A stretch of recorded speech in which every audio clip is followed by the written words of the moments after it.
ಪೂರ್ಣ ಉದರಂ. ಈ ದುರ್ಯೋಧನನ ಹೊಟ್ಟ್ಯಾಗ ಬರೇ ಅನ್ಯಾಯದ ಗಂಟೆಯದ. ಹೌದಲ್ರಿ? ಮೊದಲು ಏನ್ ನಿಯಮ ಆಗಿತ್ತು?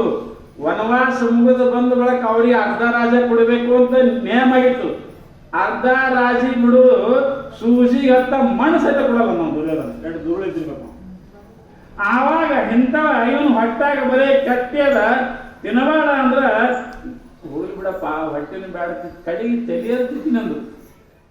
ಗರ್ವೇಣ ತುಂಗ ಶಿರಃ, ಗರ್ವದಿಂದ ತಲೆ ಎತ್ತನ ಮರೆ ಸಂತನ ದುರ್ಯೋಧನ. ಸಜ್ಜಿತನಿ ಹಂಗ ಸಜ್ಜಿತನಿ ಹ್ಯಾಂಗಿರ್ತವ್ರಿ? ಅದು ಮಗನೆಂದು ಬರಂಗಿಲ್ಲ ಬದುಕು.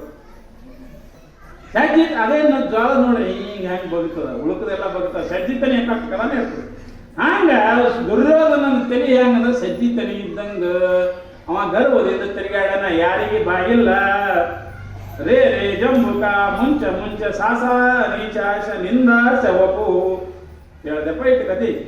ಮತ್ತೆ ಇತಿ ಹ್ಯಾಂಗ ಮಾಡ್ತೀವಿ ಅಂತ ಕೇಳ್ದು ಮಂಗ್ಯ. ಅವಾಗಂದ ಬಿಡಪ್ಪ ಇದು ಗೊತ್ತಾಯ್ತಲ್ಲ, ಇವನು ಮೈಯಾಗ ಏನೋ ಚಲೋ ಸಾಮಾನ್ಯ ಇಲ್ಲ. ಹಂಗ ಅವಾಗ ದುರ್ಯೋಧನ ಒಬ್ಬನೇ ಇದ್ದ. ಈಗ ಮನೆಗೊಬ್ಬೊಬ್ರು ದುರ್ಯೋಧನ ಆಗಿದೆ. ಅವಾಗ ಒಬ್ಬನೇ ಇದ್ದ ದುರ್ಯೋಧನ. ಈಗ ಮನೆಗೊಬ್ಬೊಬ್ರು ದುರ್ಯೋಧನ ಆಗಿದ್ದೇವಿ. ಮನೆಗೊಬ್ಬೊಬ್ರು ಕೃಷ್ಣನೂ ಅದಾರಿ. ಸದ್ಯ ಕೃಷ್ಣ ಇಲ್ಲ ಅಂತಿಲ್ಲ, ಕೃಷ್ಣ ಅದಾನ. ಈಗ ಅರ್ಜುನ ಮನೆಗೊಬ್ಬೊಬ್ರು ಅರ್ಜುನ ಆಗ್ಯಾರ. ಮತ್ತೆ ಮನ್ಯಾಗ ಒಳ್ಳೆಯ ಇದ್ದವರೇ ಅರ್ಜುನ, ಒಳ್ಳೆಯ ಉಪದೇಶ ಮಾಡುವವರೇ ಕೃಷ್ಣ. ಈಗ ನಮ್ಮ ಮನ್ಯಾಗ 4-5 ಮಂದಿ ಮಕ್ಕಳು ಇರ್ತಾರೆ. ಒಬ್ಬ ಮಗ ಶಾಸ್ತ್ರಕ್ಕೆ ಹೋಗ್ತಾನ, ಒಬ್ಬ ಮಗ ಪರೋಪಕಾರ ಮಾಡ್ತಾನ, ಒಬ್ಬರು ಸಮಾಜದ ಕೆಲಸ ಮಾಡ್ತಾನ. ಒಳ್ಳೆಯವರೆಲ್ಲ ಅದ್ರಾಗ ಒಂದು ಮಗ ದುರ್ಯೋಧನ ಕುಡ್ಲಿಕ್ಕೆ ಹೋಗ್ತದ. ಮತ್ತು 4 ಮಂದಿಯಾಗ ಒಂದು ಆಸನ ಏನೋ ತರ ಹೋಗ್ತಿರ್ತದ.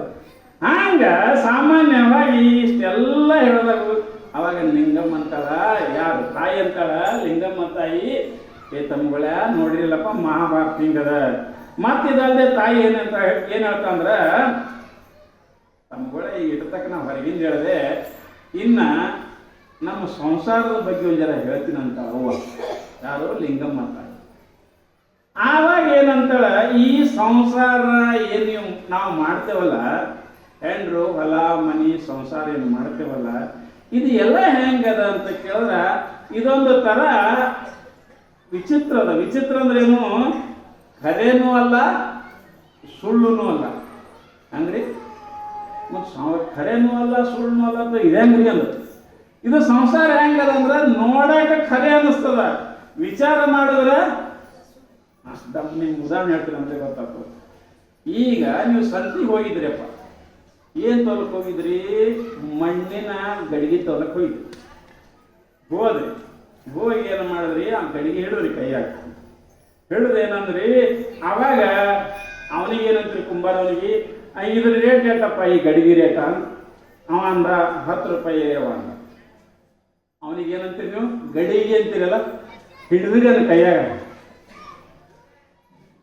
ಗಾಬರಿ ಆಗ್ಬೇಡ್ರಿ, ಒಂದ್ಸಲ ತಲೆ ಓಡಿಸಿ ಒಂದ್ಸಲ. ಕೈಯಾಗ ಹಿಡಿದಿರೇನೋ ನೋಡಮ್ಮ, ಯಾರು ಹೇಳ್ತೀರಿ ನಾವು? ಎಲ್ಲರ ವಿಚಾರ ಬರಲಿಲ್ಲ, ಒಂದ್ಸಲ ಓಡಿಸಿರ್ತೀನಿ. ಕೈಯಾಗ ಹಿಡಿದಿರೇನು? ಮತ್ತೆ ನಿಮ್ಗೆ ಗೊತ್ತಾಗೈತಿ, ಎರಡೊಂದ್ಸಲ ಕೇಳಕತ್ತೀನಿ ನಾ. ಕೈಯಾಗ ಹಿಡಿದಿರೇನು? ಒಂದ್ ಹೇಳ್ರಿ, ಏನು ಗಡಿ ಹಿಡಿದಿರೋ ಮಣ್ಣು ಹಿಡಿದಿರಿ?